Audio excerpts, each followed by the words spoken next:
Bonjour. Bonjour. Alors, on va attendre un petit peu, merci de nous rejoindre, on va attendre un petit peu que tout le monde se connecte.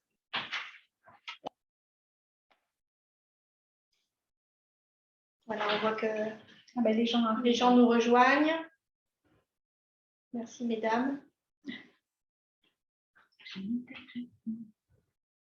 Attendez une petite minute que tout le monde nous rejoigne.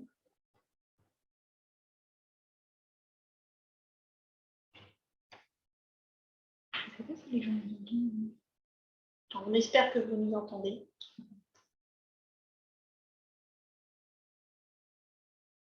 On ne voit pas le micro des gens.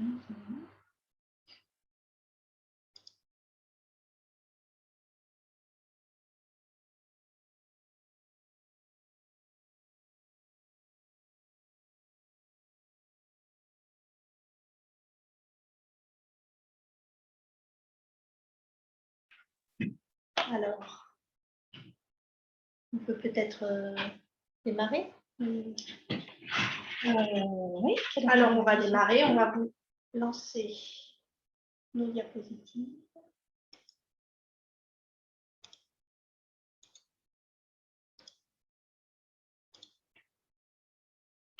Alors, j'espère que vous nous entendez bien et j'espère que vous voyez bien aussi les diapositives que nous vous présentons aujourd'hui. Donc, merci déjà d'être présente aujourd'hui. On a voulu organiser ce webinaire pour vous présenter un peu plus cette étude qui a été ouverte sur le Connect et qui concerne la qualité de vie des femmes ayant une ALD. L'association est là, vous le savez, depuis 28 ans déjà, soutient la recherche pour les traitements contre les leucodystrophies. Et aujourd'hui, c'est déjà 537 programmes qui ont été financés pour un total de 45,5 millions d'euros. Et tous ces fonds ont été investis essentiellement pour l'identification des gènes qui étaient responsables des différentes leucodystrophies afin de comprendre les mécanismes et l'histoire naturelle de la maladie, mais aussi des projets qui ont permis d'établir des modèles cellulaires et animaux afin d'améliorer la compréhension des mécanismes de la maladie, comment le métabolisme du système nerveux et l'organisme pouvaient être affectés dans le cas des leucodystrophies. Et tous ces travaux ont permis l'identification déjà d'un très grand nombre de leucodystrophies. Elle a continué ses travaux et soutient des essais cliniques, notamment des essais cliniques qui sont en préparation concernant les femmes ayant une ALD. L'objectif étant évidemment d'aller vers de nouveaux traitements, vers de nouveaux médicaments et de nouvelles thérapies, avec les succès déjà aujourd'hui de la thérapie génique dans l'adrénoleucodystrophie cérébrale et également pour la leucodystrophie métachromatique.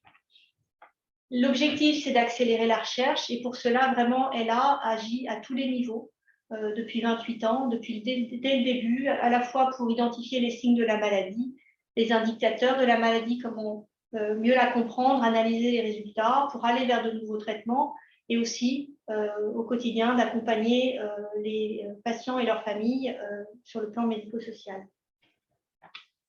L'adrénoleucodystrophie liée à l'X, vous le savez, c'est une maladie génétique, récessive et peroxysomale. Elle concerne la mutation du gène ABCD1 qui entraîne l'accumulation d'acides gras à très longue chaîne. Et la forme adulte de la maladie touche le système nerveux périphérique. Ce qui nous concerne aujourd'hui, c'est les femmes ayant une ALD. On sait qu'elles peuvent développer des symptômes tardifs, plus tardifs que chez les hommes en tout cas, qui sont souvent sous-estimés en raison de l'évolution plus modérée de la maladie chez les femmes. Mais malgré tout, et ça c'est quelque chose qui doit être partagé aujourd'hui, il faut vraiment considérer les femmes ayant une ALD comme des patientes à part entière.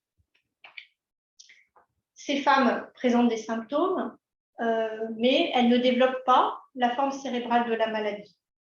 L'étude pilote qui a été menée aux Pays-Bas a montré que 80% des femmes atteintes d'ALD développeront ou auront développé des symptômes à l'âge de 60 ans. Alors, ces symptômes sont progressifs. On l'a dit, ils sont plus tardifs, leur apparition est plus tardive que chez l'homme puisqu'ils se manifestent en moyenne à partir de l'âge de 50 ans. Et ceux qui ont été pour le moment souvent observés concernent les troubles de l'équilibre, les raideurs musculaires, les jambes lourdes et les troubles du sommeil et les incontinences fécales et urinaires. Ces symptômes, en revanche, il y a très peu de dérèglements hormonaux qui peuvent survenir chez les femmes.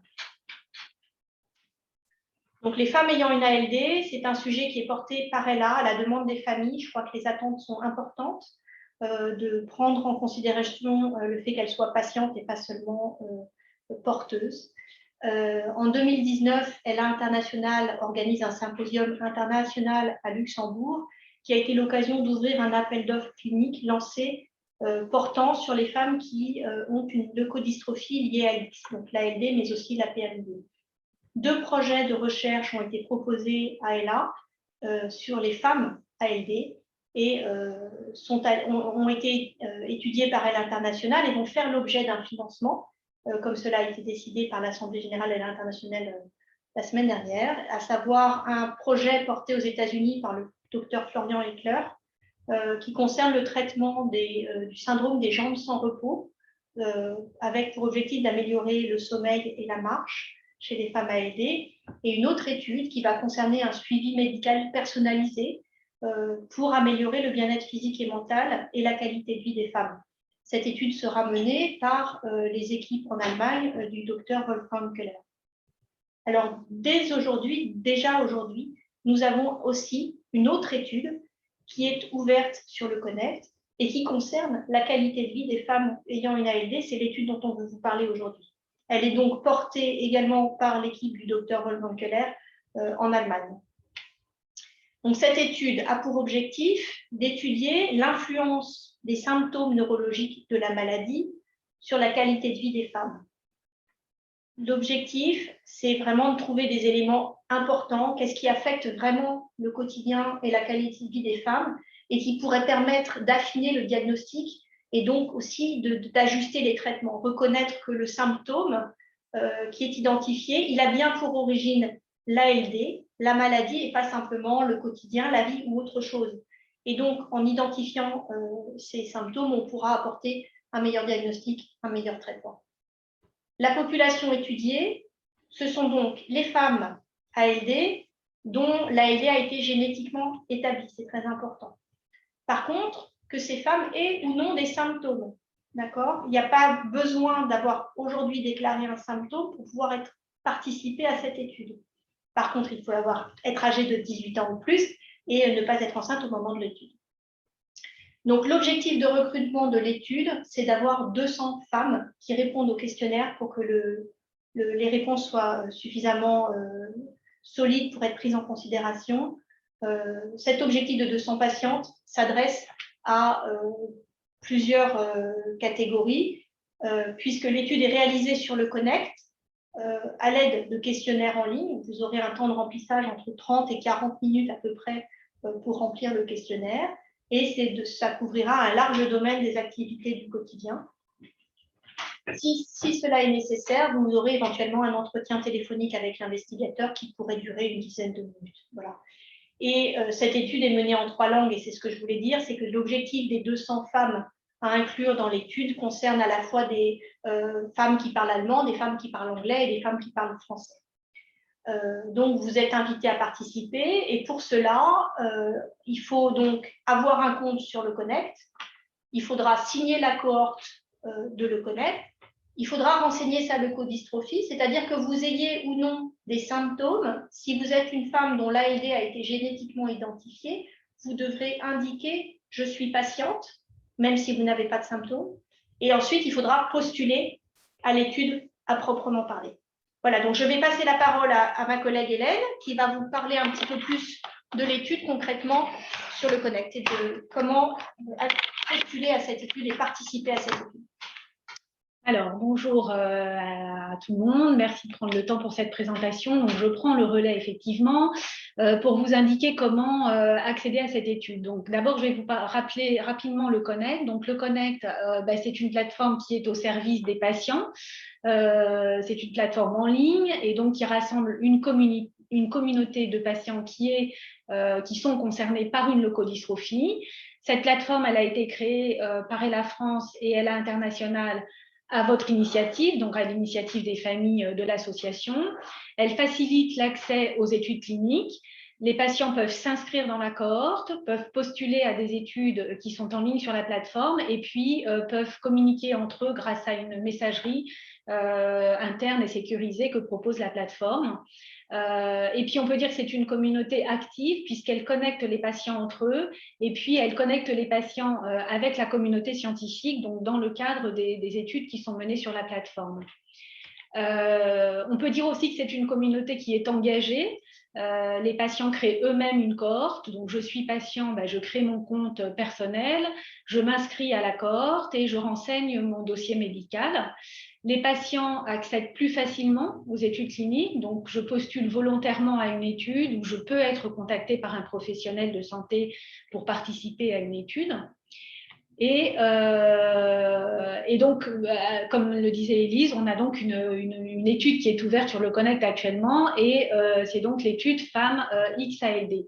Donc, je suis une femme, je suis porteuse du gène de l'ALD qui est génétiquement établi, je suis symptomatique ou asymptomatique, je suis âgée de 18 ans ou plus et je ne suis pas enceinte, alors je peux postuler à cette étude. Si mes critères d'inclusion correspondent, je serai incluse dans cette étude et je pourrai répondre aux questionnaires en ligne qui seront mis à ma disposition dans le cadre donc de cette étude. Alors, comment y accéder à cette étude? Il y a plusieurs options. Déjà, vous pouvez, à partir du mail d'invitation à ce webinaire que vous avez reçu, vous avez un lien sur lequel vous pouvez cliquer pour accéder à cette étude.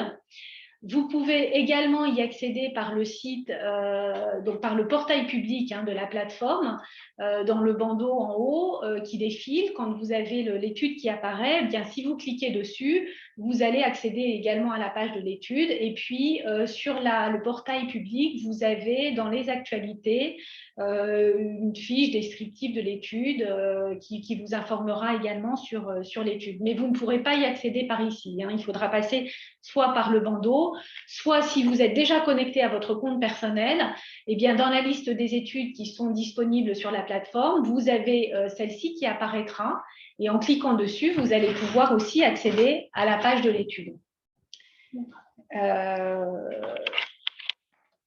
En fait, c'est ici. Alors, voilà la page de l'étude. Donc, vous allez pouvoir y postuler ici.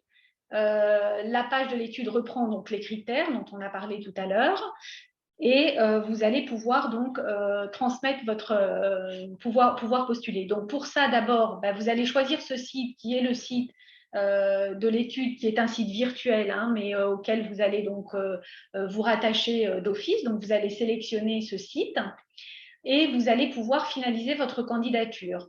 Donc, à ce moment-là, eh bien, votre candidature va être transmise au professionnel de santé qui va pouvoir l'étudier. Une fois qu'elle est étudiée, donc, vous allez recevoir une notification qui va vous indiquer qu'effectivement, vous pouvez être considéré pour cette étude. Et donc, pour ça, vous allez devoir signer le consentement de l'étude.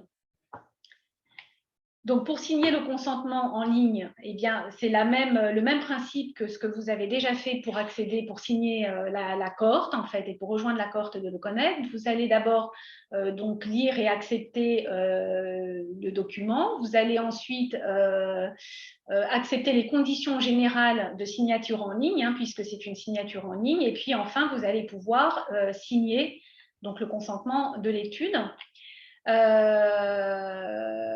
Et donc continuer pour y accéder.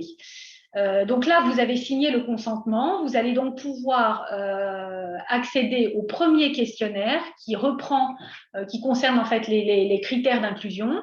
Donc c'est un questionnaire dans lequel vous allez indiquer, reprendre en fait, qui va vous demander si vous êtes bien une femme, si vous avez bien 18 ans ou plus, si vous n'êtes pas enceinte, si vous avez bien une ALD génétiquement établie. Et ce questionnaire va être à nouveau transmis au professionnel de santé qui va également l'étudier. Donc, il va étudier ce questionnaire et puis il va considérer qu'effectivement, donc, vous avez bien ces critères d'inclusion. Vous pouvez donc être considéré pour l'étude, incluse dans l'étude. Et cette fois-ci, vous allez recevoir une notification qui va vous indiquer que vous êtes bien incluse dans cette étude. Et cette étude va apparaître dans vos études. Et vous allez pouvoir accéder donc finalement au questionnaire de l'étude à proprement parler. Donc pour y accéder, alors je suis allée un petit peu vite, vous avez ici votre agenda. Vous voyez, on vous dit que vous avez un formulaire à remplir et si vous cliquez dessus, vous accédez à cette page-là qui vous donne cette action en fait par ce petit stylo vert. Il est petit mais il est là, on le voit, il va vous permettre d'accéder donc au questionnaire de l'étude. Donc le questionnaire, bon, ça c'est un questionnaire factice, hein, mais il va ressembler à ça, avec un certain nombre de questions, des menus déroulants. Vous aurez aussi d'autres questions avec des champs libres. Et donc, une fois que vous aurez rempli votre questionnaire, vous allez pouvoir… Alors, vous pouvez le remplir en plusieurs fois d'ailleurs. N'oubliez pas d'enregistrer. Chaque fois que vous rentrez, vous quittez la page, vous enregistrez. Et ensuite, une fois que vous l'avez complètement rempli, vous pouvez et l'enregistrer et le clôturer. Et dans ce cas-là, il est transmis directement aux professionnels de santé. Donc ça, c'est juste pour vous expliquer un petit peu le va-et-vient entre vous et puis le professionnel de santé. On a vu que vous aviez quand même un certain nombre d'actions à faire. Hein. Donc, vous créez votre compte, vous renseignez votre leucodystrophie, vous allez postuler à l'étude et choisir le site de l'étude, puis finaliser votre candidature qui va être transmise au professionnel de santé, qui va l'étudier. Bon, il y a donc tout ce processus qui se fait. Il y aura un petit laps de temps entre à chaque fois l'échange avec le professionnel de santé qui vous donne la notification sur votre inclusion sur l'étude, etc. Et donc, vous constatez qu'il y a toujours un petit laps de temps entre le moment où vous communiquez l'information et où le professionnel de santé vous communique son information. Chaque fois que vous avez une action à mener sur l'étude, vous recevez une notification. Donc, une notification, ça veut dire quoi? Ça veut dire que vous recevez d'abord un mail dans votre email personnel, donc en dehors de LeConnect, qui vous dit que vous avez reçu une notification sur votre compte et donc que vous allez devoir vous connecter à nouveau à votre compte personnel de LeConnect. Et une fois que vous êtes connecté à votre compte, vous allez pouvoir accéder à cette notification qui va vous indiquer que vous êtes inclus dans l'étude, que vous devez signer le consentement, en fait, que vous avez une action à faire sur l'étude. Donc, ce qu'il faut retenir, c'est qu'il faut vous inscrire sur LeConnect pour faire partie de la communauté et puis pour pouvoir accéder aux informations et aux études en ligne. Au moment de votre inscription, il faut bien sélectionner « J'ai une leucodystrophie et je consens à ce que mes données médicales soient collectées, même si vous ne présentez pas de symptômes ». Ça, c'est très important puisque c'est parce que vous aurez coché ça que vous allez pouvoir être considéré pour l'étude.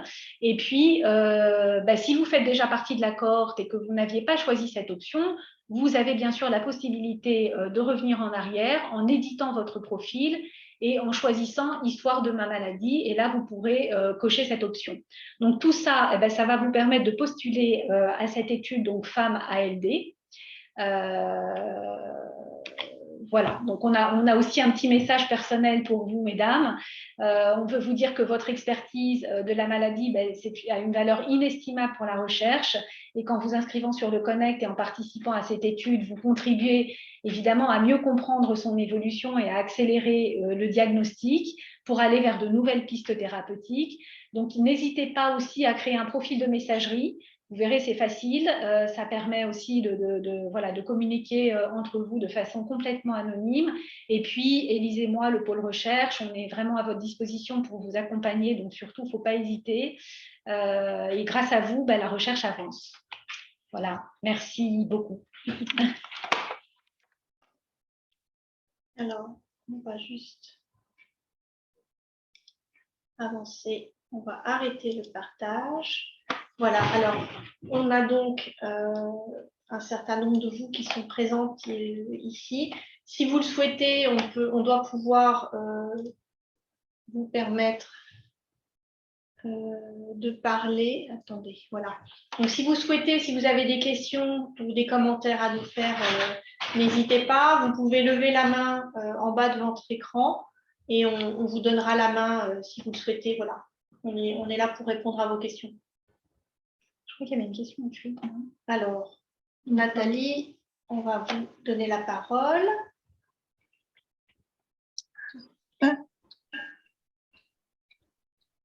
Nadine, pardon.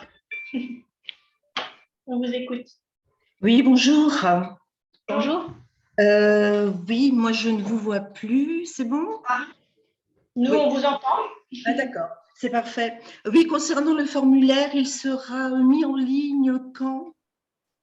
Alors, l'étude est déjà ouverte sur le Connect, ce qui signifie que vous pouvez d'ores et déjà vous connecter sur votre compte le Connect et cliquer sur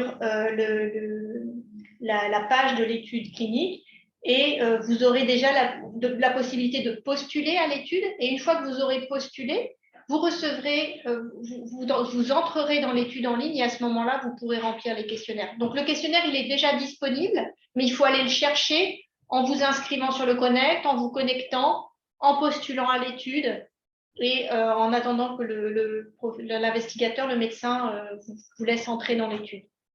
Donc, c'est déjà possible aujourd'hui, n'hésitez pas. Et donc, on est là pour vous accompagner si vous avez d'autres... si techniquement, vous avez quelque chose qui vous manque ou si, voilà, quelque chose qui n'a pas été très clair. D'accord. Et on connaît le nombre de femmes atteintes? Alors aujourd'hui, l'objectif de l'étude, c'est de recruter 200 femmes. Et on est loin du compte parce qu'aujourd'hui, on n'a que 32 participantes. Donc, on a vraiment besoin, si on veut que l'étude soit une réussite et que les résultats puissent être utilisés, qu'un très grand nombre de femmes se mobilisent et participent. Donc, les femmes aussi, dans votre famille, si vous connaissez des femmes dans votre famille qui sont concernées, n'hésitez pas à relayer aussi l'information auprès d'elles si elles remplissent les critères d'inclusion. Voilà. D'accord, super. Alors, je vais passer la main à Josette.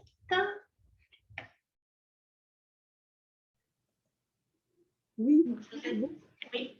Bonjour Josette. On vous écoute.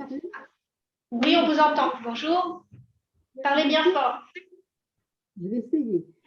Donc, je voulais demander, dans la mesure où, en créant son compte le Connect, on a déjà rempli toutes les rubriques. Cette nouvelle étude, à part dire que je postule, on n'a rien d'autre à faire. Alors, une fois que vous êtes sur votre compte, vous avez bien rempli toutes les informations pour créer votre compte et effectivement, vous vous êtes connecté sur votre compte. L'étape, c'est effectivement de postuler. Une fois que vous avez postulé, on a vu, Hélène, elle vous a montré qu'il fallait donc choisir le site virtuel de l'étude puisqu'il n'y a qu'un site pour cette étude en ligne et vous confirmez que vous posez votre candidature. À partir de ce moment-là, effectivement, il faut attendre que l'investigateur vous redonne la main, c'est-à-dire que l'investigateur va vérifier que vous êtes une patiente de le Connect et va vous donner la main pour que vous puissiez passer à l'étape d'après. L'étape d'après, c'est de retourner sur votre compte le Connect, d'accéder, alors je peux peut-être essayer de reprendre l'écran, la présentation pour vous montrer à quel niveau. Donc, je vais revenir en arrière sur votre bureau. Voilà, quand vous avez finalisé votre candidature, qu'elle est transférée, l'investigateur, vous aurez une notification, c'est-à-dire un email. Et à ce moment-là, l'étude qui apparaissait dans la liste sur la droite, la liste des études sur le Connect, elle apparaîtra maintenant à gauche. Ici, dans vos études à vous, vous aurez l'étude à laquelle vous avez postulé, d'accord? Et puisque le médecin vous a permis de rentrer dans l'étude. Donc, quand vous aurez cette étape-là, c'est à nouveau à vous de faire quelque chose. Une fois que le médecin, vous postulez, vous attendez la réponse du médecin. Une fois que le médecin vous laisse rentrer dans l'étude, c'est ce que vous a décrit Hélène, Donc, on est à l'étape d'après, c'est-à-dire que vous allez aller signer le consentement en ligne. Tu peux revenir d'un cran? Reviens d'un cran. Voilà. En fait, comment vous faites? Quand vous avez reçu ça, vous cliquez ici sur l'étude. Attends, Élise. Oui. Moi, je n'ai pas mon écran sous les yeux, bien entendu, parce que je ne peux pas être partout. Mais il me semble de mémoire, pour y être allé il n'y a pas très longtemps, que cette page, si tu veux, elle est déjà remplie chez moi. À savoir que mes études cliniques, pour moi, ça, c'est déjà rempli. Alors, si c'est rempli, vous devez avoir signé le consentement de l'étude, avoir été inclus dans l'étude, oui? Pour moi, oui, mais il faut que je vérifie parce que je l'ai fait automatiquement quand ça nous a été demandé. Dès qu'il y a un message concernant le Connect, moi, si tu veux, j'y vais directement et je fais ce qu'on me dit de faire. Alors, il faut bien vérifier. Il faut vérifier au niveau du tableau de bord, il faut vérifier ici. Vous revenez, quoi qu'il vous en soyez dans l'étude, cliquez ici et vous verrez si vous avez des choses à faire ou pas. C'est-à-dire que dans votre agenda, si vous n'avez rien à faire, ce sera marqué. Si vous n'avez pas de questionnaire à remplir, ce sera marqué. Par contre, si jamais vous avez déjà signé le consentement de l'étude et que vous avez déjà été inclus dans l'étude, ce que vous pouvez avoir, par exemple, c'est sur votre agenda le fait que vous ayez un questionnaire à remplir. Donc, si vous avez un questionnaire à remplir, il faut bien cliquer ici, comme vous l'a dit Hélène, et à ce moment-là, vous ouvrirez cette page avec le petit stylo vert. C'est ça qu'il faut chercher, c'est le petit stylo vert pour accéder au questionnaire. D'accord. Okay. Et quand on remplit le questionnaire, elle l'a dit, hein, soit vous enregistrez et puis vous revenez plus tard si vous n'avez pas toutes les réponses ou vous n'avez plus le temps, soit vous avez tout rempli, vous avez fini, et dans ce cas-là, vous enregistrez et vous clôturez. Ok, donc ça j'ai compris. J'ai une autre question. Dans les troubles des mamans AMN, en fait, il y a l'équilibre, les raideurs musculaires, les troubles du sommeil, l'incontinence, et il y en a un cinquième, mais je n'ai pas eu le temps d'écrire. Il y avait les troubles du sommeil aussi. Jambes lourdes, oui. Alors, ces symptômes-là, justement, Josette, ces symptômes-là, c'est ceux qui ont été mis en évidence en premier dans cette première étude pilote. Oui. Mais ça n'est qu'une étude. Et l'objectif de l'étude aujourd'hui sur le Connect, c'est aussi de déterminer s'il n'y a pas d'autres symptômes qui n'ont pas encore été identifiés, qui finalement sont communs et sont présents et sur lesquels il faudrait faire plus attention. Mais effectivement, ça, c'est les 5 premiers, les plus majeurs, on va dire, qui sont apparus dans cette première étude pilote. Il y en a une autre qu'on peut ajouter, parce qu'on a échangé avec des mamans, c'est le fait d'avoir froid. Froid, d'accord. J'espère que ça ressortira de l'étude, effectivement, parce que c'est... On est tout avec une polaire. Oui, ok. Voilà, il y en a d'autres, mais je les mettrai quand je remplirai mon questionnaire. D'accord. Voilà, merci beaucoup. Pas de souci. Merci Josette. Merci Josette. Alors, si d'autres personnes, j'ai peut-être coupé un petit peu vite le micro. Si d'autres personnes veulent lever la main, n'hésitez pas. Je ne sais pas si Nadine, vous souhaitiez toujours lever la main ou pas. Est-ce que vous avez toujours la main levée?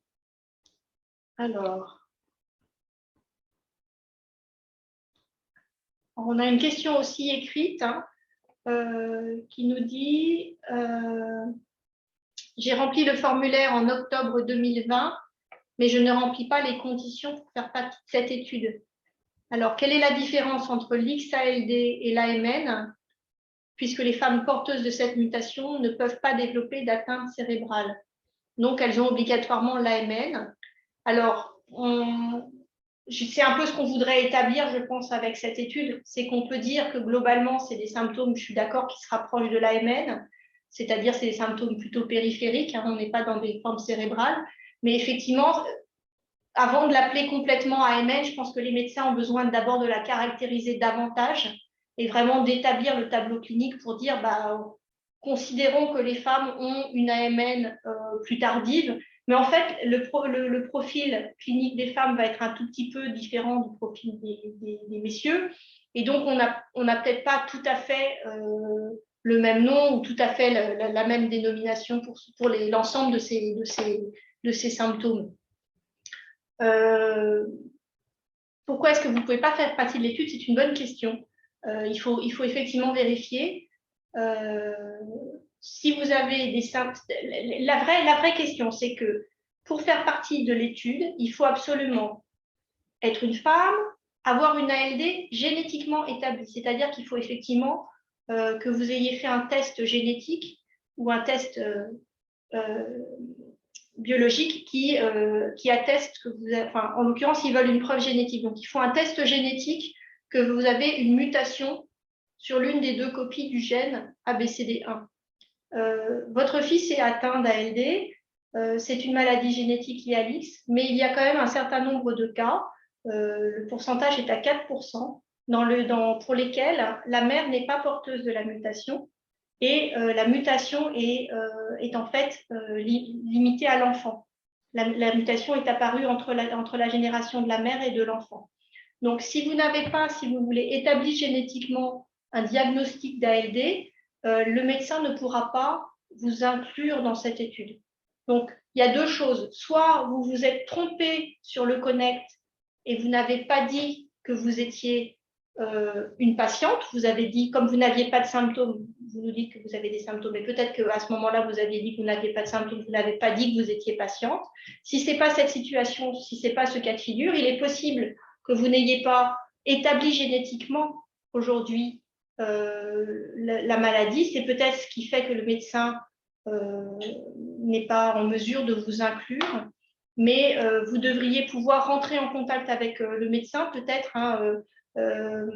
Alors, si vous avez fait le test, effectivement, et que vous avez le document, je vous invite, alors si ce n'est pas un problème technique de le connaître, il faudrait prendre contact directement avec l'investigateur.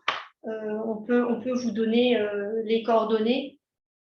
Vous avez ici mes coordonnées. Voilà, je vous invite à peut-être le faire à l'issue de la séance, peut-être ou donnez-moi je dois avoir votre email, je peux vous envoyer les coordonnées du médecin. Elles sont disponibles sur la page de l'étude. Il y a normalement les coordonnées des investigateurs. Si ce n'est pas le cas, de toute façon, je vous les transmettrai. Voilà. Pour vérifier auprès d'elle, parce qu'effectivement, si vous avez la mutation, que le test a été fait, vous devriez pouvoir, vous avez plus de 18 ans, vous n'êtes pas enceinte. Voilà. Alors, il y a une autre question. Karine, je vais vous donner la main. Vous pouvez réactiver votre micro. Voilà. Oui. Bonjour. Bonjour. Bonsoir. Voilà, ma question, c'était, j'ai rempli le questionnaire aussi. Moi, depuis l'âge de 34 ans, je suis symptomatique. Donc, je suis malade, j'ai une XALD, donc symptomatique. J'ai rempli le questionnaire et on m'a aussi dit que je n'étais pas dans les normes. Donc, alors, vous dites? C'est étonnant. Oui, c'est très étonnant. Oui, c'est très étonnant, mais en plus, moi, je trouve que le questionnaire n'est pas assez complet. Et enfin, de mon avis d'expérience, parce que j'ai 52 ans maintenant, et ça fait des années que je suis, que j'ai des symptômes qui avancent, et je trouve vraiment que vous auriez peut-être dû consulter un panel de femmes pour voir un petit peu vraiment les questions plus pointues. Enfin, le chercheur, le médecin, évidemment, peut-être un peu plus pointues. Pour certains, enfin, du moins pour les femmes symptomatiques. Je ne sais pas pour les femmes qui n'ont pas de symptômes, les questions à poser, mais voilà quoi. Enfin, alors, est-ce que je peux vous demander, évidemment. Je peux vous demander, quand vous avez rempli le questionnaire, vous parlez du premier questionnaire avec les 4 questions? Non, vous parlez déjà du questionnaire plus important. Avec toutes les... Oui. Avec l'ensemble des informations sur la qualité de vie. Et alors, c'est surprenant parce que ce que je vais dire, c'est que si vous avez rempli ce questionnaire-là, en fait, vous êtes dans l'étude. Ah, oui. Vous avez participé à l'étude. Donc, oui, alors donc j'ai sûrement participé, j'ai sûrement mal compris le truc. C'est parce qu'on m'avait envoyé un mail comme quoi je n'étais pas dedans. Et bon, j'avais pas très bien compris le truc, quoi. Donc voilà. Effectivement, c'est surprenant. À partir du moment où vous avez effectivement le tout premier questionnaire avec les 4 questions, juste pour vérifier justement que les critères correspondent. Ensuite, vous êtes rentré dans l'étude et vous avez accédé à ce grand questionnaire. À partir du moment où vous y avez eu accès, c'est que vous êtes dans l'étude. Vous êtes dans l'étude. Et si vous soumettez, si vous avez bien validé la soumission de votre questionnaire, dans ce cas-là, vous avez participé parce qu'il n'y a il y a plusieurs questionnaires, il y a une série de questionnaires, je crois. Oui, oui, non, j'en ai fait plusieurs. Bah, j'ai tout fait, je pense. Ah, donc vous avez tout fait. Donc je pense que vous pouvez considérer que vous avez participé. Ok. Éventuellement, si vous pouviez nous envoyer le message qui vous a peut-être perturbé ou qui semble vous indiquer que vous n'êtes pas dans l'étude, je veux bien parce que ça nous permettra de comprendre soit il y a un petit souci, soit il y a quelque chose qui ne va pas. On peut corriger peut-être. Oui, c'est possible. Je vais voir si je le retrouve dans mes mails. D'accord. Ok. Très bien, merci, ça nous aidera. Merci bien. Merci. Au revoir. Au Au revoir. revoir. Alors, Karine, je ne sais pas si Karine, vous vouliez rajouter quelque chose.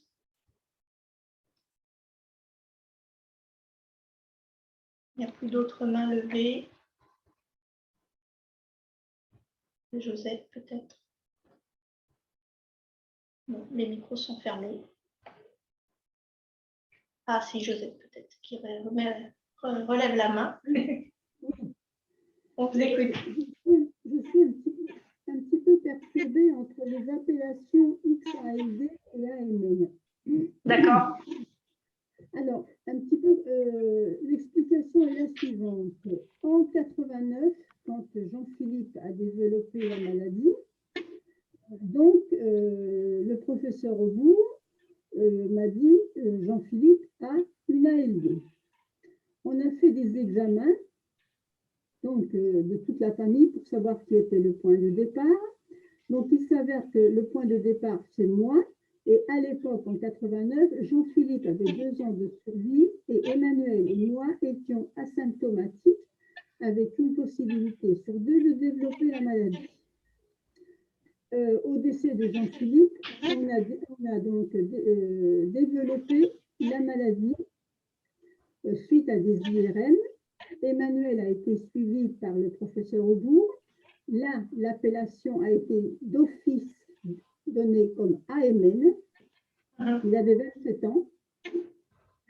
Et moi, quand j'ai pris la peine d'aller voir Aubourg qui voulait me voir de toute urgence, en 2014, dans la lettre qu'il m'a faite en compte rendu, il met AMN.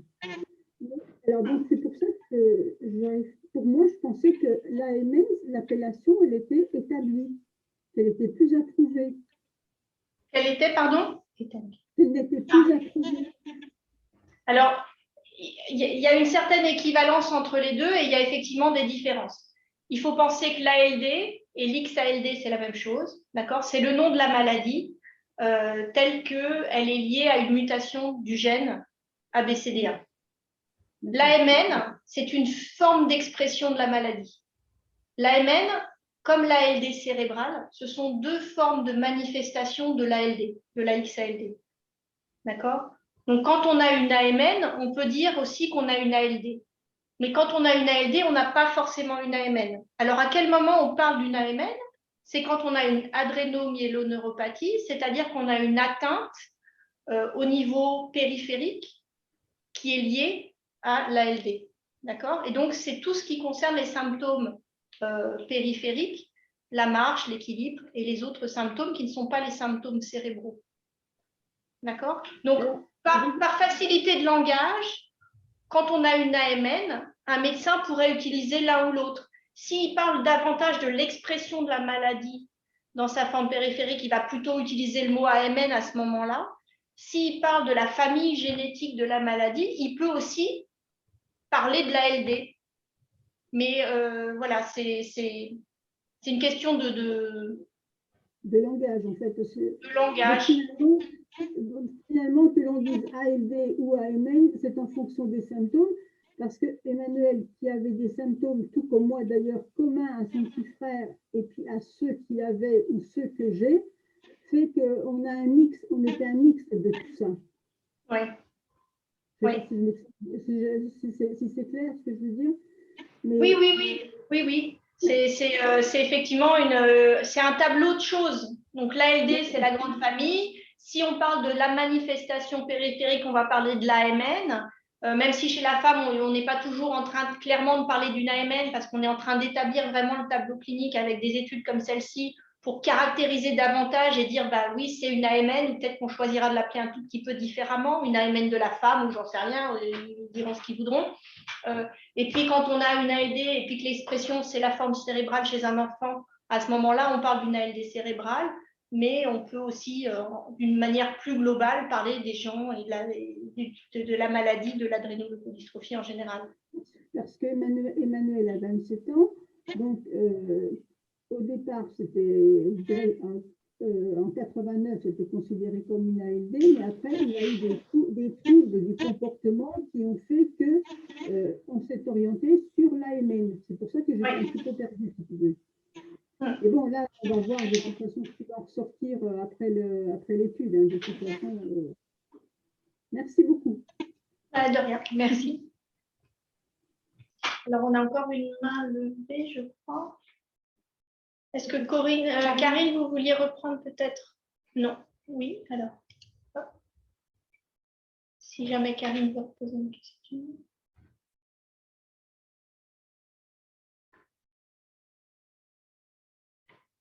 Non, peut-être pas.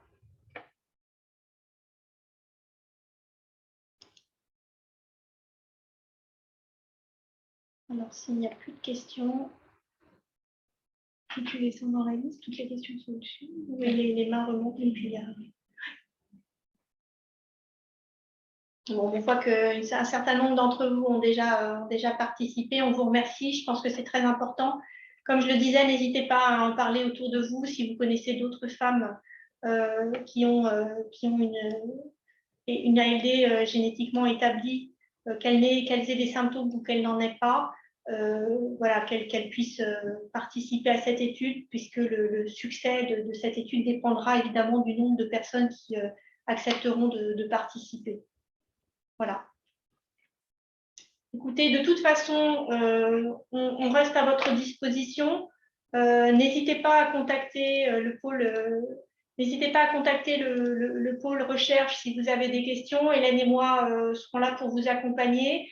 On va vous transmettre, ne vous inquiétez pas, on va vous transmettre les coordonnées de l'investigateur. Vous pourrez vérifier auprès d'elle si jamais vous avez des questions. N'hésitez pas à les contacter, ils sont là pour ça aussi. Voilà, on vous remercie beaucoup de votre attention et puis on vous souhaite une bonne fin de journée à toutes. Merci beaucoup. Au revoir. Au revoir.